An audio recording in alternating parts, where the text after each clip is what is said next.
be, I guess. Do you have it started? Yes.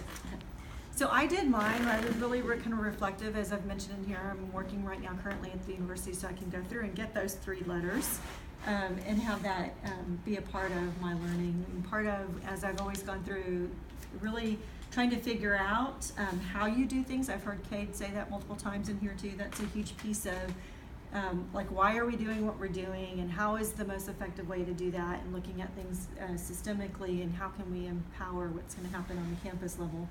And so really kind of looking back at student success and how is that going to be the most effective, but knowing that there's so many different components that make that happen is a huge piece of where I'm just kind of intrigued about.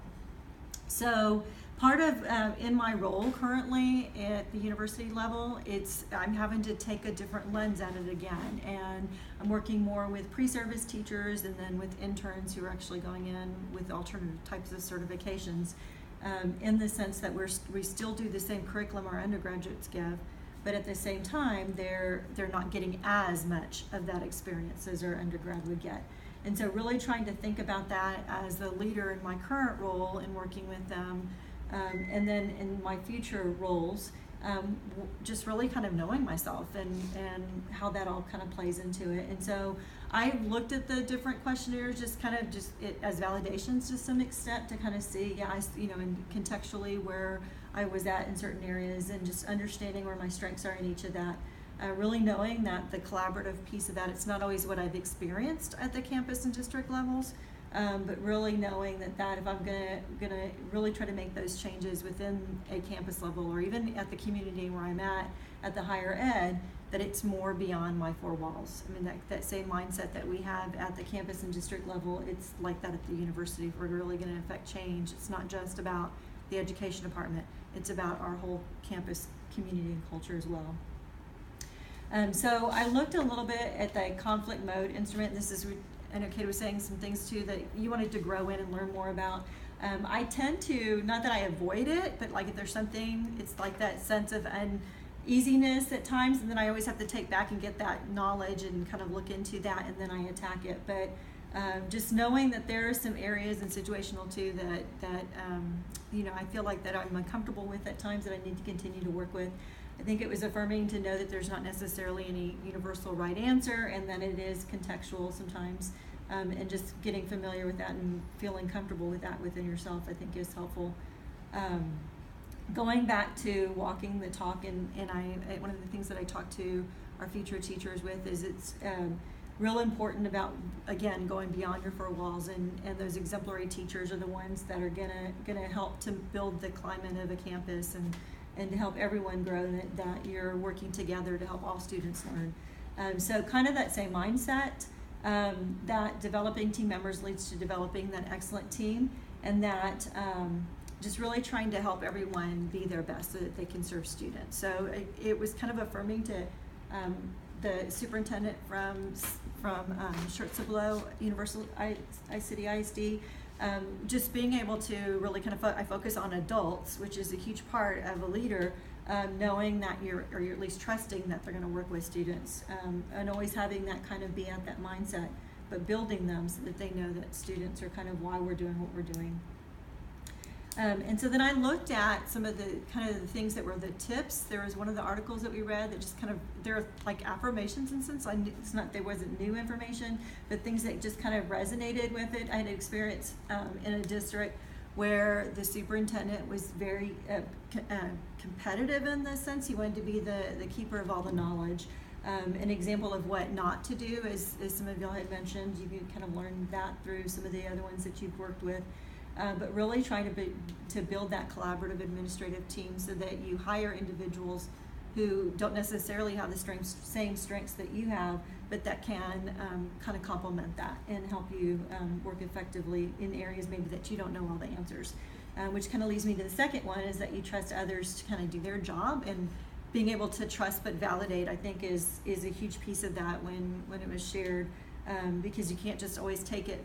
There are some individuals who, I was in a district one time where the teachers came to me and said, well, last year we would just go ahead and turn in what they wanted us to what they wanted, because we didn't want to get yelled at. And so they would make the scores higher than what they actually were, which is not a good thing, as y'all know. So that trust issue was a big piece of that hadn't been built in the past. And so they were, in essence, giving you what they wanted to hear, making up data. The other one thing that kind of stood out to me is seek first to understand, don't always just judge. And so I try really hard to try to take in information from individuals and be that great listener, so that I can see various viewpoints and look through different lenses to try to come up with my sense of where I might be, but then knowing that I'm not the only one making that decision, that there's a lot of us that come into play with that. If a climate of trust does not exist among the team members, critical information may be withheld, which kind of went back where the teachers were withholding the trueness of what was really going on with their students. And then if team members are not, if they're not being effective, then they can compromise what's going on the campus. If they're out there for themselves, and their ideal of not wanting to work collaboratively, sometimes that can sour what's going on in a climate or a culture and stop things from moving forward, which is something I've experienced even at higher ed.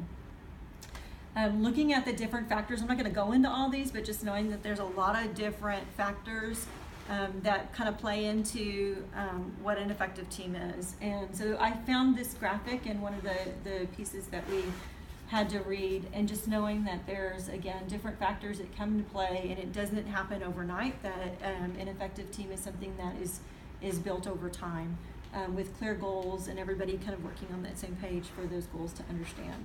And it does come from that tone that's set from the leader or the person that's kind of facilitating that process.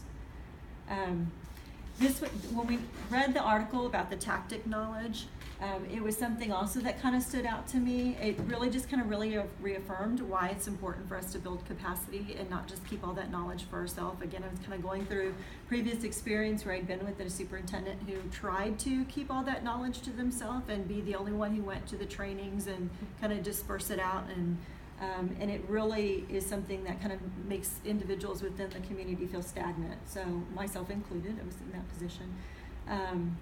Another visual, I'm very big on the visual pieces of that. So when I look at, it's not just, there's so many different components, again, as I mentioned, as I started off with, that kind of affect student success within a community, a campus community, whether it's K-12 or at the higher ed.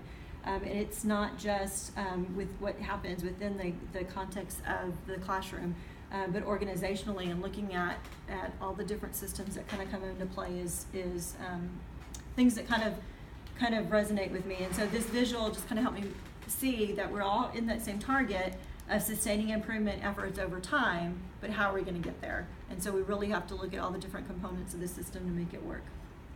And again, this is just another visual that talks about some of those same pieces, looking at individual processes, team processes, organizational processes, and how that influences some of the decisions that we make as leaderships, and then how that affects the overall organizational outcome. And so some final impressions. I heard multiple times about listening thoughtfully, and so there was a quote that stood out to me, that when you listen thoughtfully, it kind of slows down the conversation. So it lets some of the solutions possibly rise. When you're willing to listen to what others have to say, sometimes those solutions can be found among those that are part of that conversation. And then the other part of it goes back to the storytelling that some of the rest of you have talked about, and I have heard this at other situations as well from administrators, whether it's classroom teacher or a campus administrator or district administrator, even currently where I'm at now, what story do we want individuals to know about who we are and what we're doing within our organization? So don't wait for others to tell that story, build it yourself.